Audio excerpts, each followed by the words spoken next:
नाज़रीन सबको न्यूज़ सां हाज़िर आहियूं। सिंध जे अज़ीम रूहानी दरगाह हज़रत गौसुल हक़ुल महरूफ मखदूम सरवर नूह रहमतुल्लाह अलैह जी 19वीं रूहानी पेशवा मखदूम जमीलुज़्ज़मान जी 61 सालगिरह सरवरी जमायत पारां मल्हाई वई।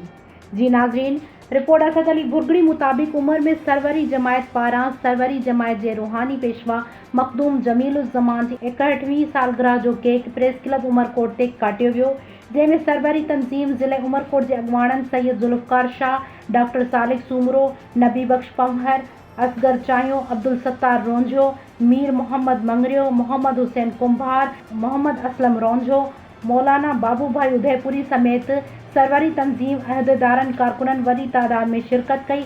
इन मौक़े ते रूहानी पेशवा जी सेहत कामिला ऐं वतन अज़ीज़ पाकिस्तान जी सलामती पाक फ़ौज जी लाइ दुआऊं घुरियूं वयूं।